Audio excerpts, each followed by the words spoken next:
کسی کو شک پڑ جاتا ہے حضرت امیر معاویہ پر، او خدا کے بندے، حضرت امیر معاویہ رضی اللہ تعالیٰ عنہ تو وہ شخصیت ہے، نبی پاک صلی اللہ علیہ وسلم نے امام حسن کو اپنے ساتھ منبر پہ بٹھا کے فرمایا یہ میرا پتر چودھری ہے، یہ سردار ہے، یہ سید ہے۔ حضور کس طرح؟ فرمایا جب مسلمانوں کی دو جماعتیں لڑیں گی تو یہ صلح کرائے گا۔ تو وہ حضرت امیر معاویہ کی جماعت جس کے ساتھ حضرت امام حسن صلح کرے، تجھے کیوں نہیں قبول؟ بلا وجہ الجھتے ہو، بلا کہتے جی وہ یزید کے ابا جی تھے۔ تو نوح علیہ السلام کا بیٹا بھی تو کافر تھا نا، تو کافر کا باپ ہونے کا معنی یہ ہے کہ آپ الزام لگا دیں گے؟ عجیب آپ بات کرتے ہیں۔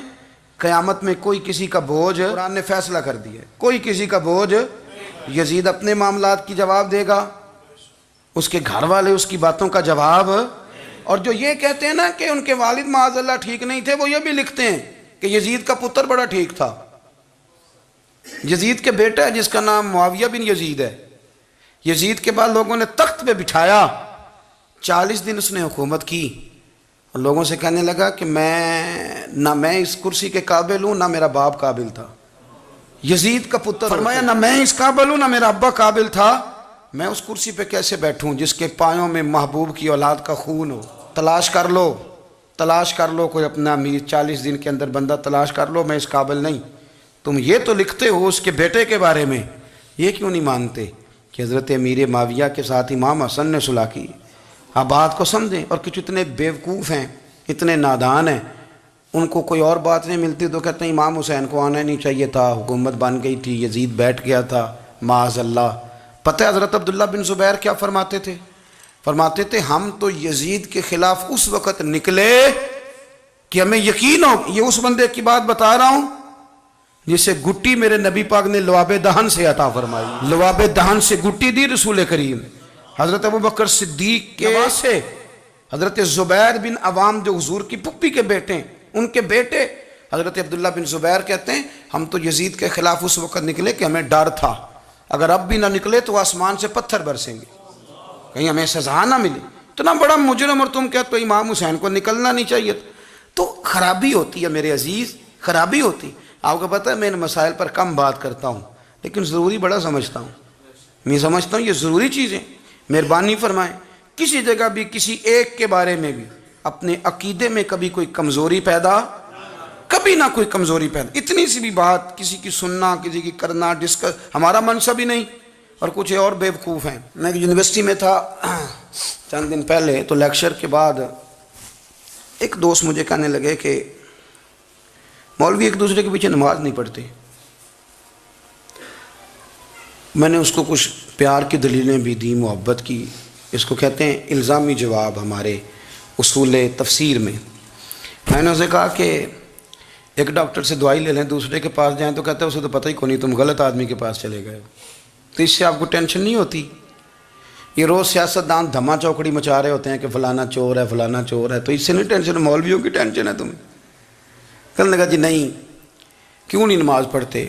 میں نے اسے کہا یار، اور وہ مجھے کہنے لگا جی آپ بڑی مثبت بات کرتے ہیں تو اس لیے میں نے آپ سے سوال کیا ہے۔ میں نے کہا یار بڑی سادی سی بات ہے، اگر تیری سمجھ میں آ گئی تو ٹھیک ہے، نہ بھی آئی تو منوانا تو میرے ذمہ ہے بھی نہیں، بتانا میرے ذمہ ہے۔ تو یہ بتا، میں نے کہا تیرے ابا جی کو، تیری اماں کو کوئی بندہ کافر کہہ گزرے، کوئی مولوی بہت بڑا شیخ الحدیث ہو، اصول تفسیر پہ، فقہ پہ، حدیث پہ دسترس رکھتا ہو، اور مستحضر علم ہو اس بندے کا، تیرے ابے اور اماں کو کافر کہے تو نماز پڑھتا ہے؟ کہنے لگا نہیں۔ تو میں نے کہا جو میرے نبی پاک کے ماں باپ کو مشرک مانے، اور میں نے کہا اگر تم نے دلیل چاہیے ہوگی تو بندے میں تمہیں دوں گا، اور بائی نیم دوں گا، اور میں ان کی تحریریں تمہیں دوں گا، جو مر گئے یہ لکھتے ہوئے کہ چونکہ وہ پہلے چلے گئے تھے، انہوں نے کلمہ نہیں پڑھا، لہذا معاذ اللہ صبح معاذ اللہ دوزخ میں جائیں گے۔ تیرا حوصلہ پڑھتا ہے تو پڑھ نماز، میرا تو نہیں پڑھتا، میں کیسے پڑھوں؟ اور اس قدر کمزور نظریے ایک آدمی کہ اپنے قلم سے لکھتا ہے، اپنے قلم سے اپنی کتاب میں لکھتا ہے کہ جس مچھلی کے پیٹ میں حضرت یونس نے کچھ دن گزارے وہ مچھلی جنت میں جائے گی۔ دے شرم نہیں آتی؟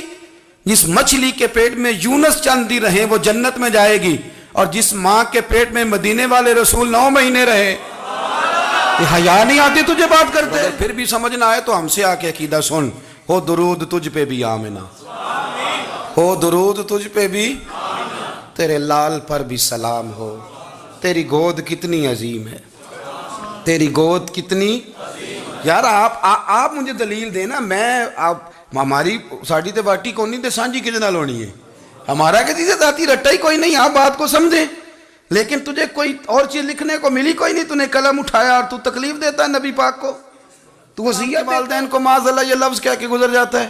اور ان کے نام دیکھو، آمنہ، نام کیا ہے؟ آمنہ۔ آمنہ نام کافروں جیسا ہے، اور والد کا نام کیا ہے؟ سبحان اللہ۔ عبداللہ کا معنی یہ کافروں جیسا نام ہے، مات ماری ہے، اور کتابیں لکھی جا رہی ہیں اور سیرت لکھی جا رہی ہے اور دلیلیں دی جا رہی ہیں، لوگوں کو خیال ہی نہیں آتا، عجیب فلسفہ ہے۔ 4 اقوال ہمارے بزرگوں نے لکھے ہیں نبی پاک کے والدین کے بارے۔ سب سے پہلے امام سیوطی فرماتے ہیں رسول کریم علیہ السلام نے فرمایا کہ پوری دنیا میں جب کفر رہتا ہے تب بھی 10 لوگ اللہ کی توحید پر ہمیشہ قائم رہتے ہیں، یہ نہیں ہو سکتا کہ ساری دنیا کفر سے بھر جائے۔ فرماتے ہیں میرے محبوب کے والدین بھی ان 10 لوگوں میں شامل ہیں، حضور کے والدین بھی ان۔ اور دوسرا قول آپ فرماتے ہیں نبی پاک کے والدین زمانہ فطرت پہ تھے۔ زمانہ فطرت وہ زمانہ ہوتا ہے جس کے اندر نبی نہیں ہوتا، تو لوگ جس دین کو بہتر سمجھتے ہیں اللہ کی توحید کے ساتھ اس پر عمل کرتے ہیں تو ان پر کوئی مواخذہ۔ اور تیسری بات یہ کہ نبی پاک کے والدین حضرت ابراہیم کی ملت پر تھے، حضرت ابراہیم کے دین پر تھے، اور حضرت ابراہیم کا وہ دین ہے جس کو قرآن کہتا ہے کہ وہی دین ابراہیمی دین محمدی ہے صلی اللہ علیہ وسلم، وہی دین محمدی ہے۔ اور چوتھی بات جس کو علامہ ذہبی نے لکھا، علامہ خفاجی نے لکھا، قاضی اعجاز نے لکھا، محدثین نے لکھا، حدیث کی راوی سیدہ عائشہ صدیقہ ہیں رضی اللہ تعالیٰ عنہ، کہتی ہیں رات کو میں اٹھی تو میں نے نبی پاک صلی اللہ علیہ وسلم کو روتے ہوئے دیکھا۔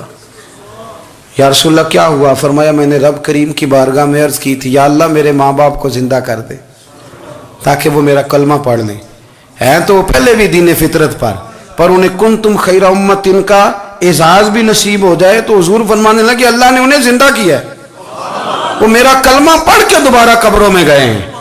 تو امام سیوطی فرماتے ہیں کہ وہ نبی پاک علیہ السلام کی امت کا اعزاز بھی اللہ نے انہیں عطا کر دیا ہے۔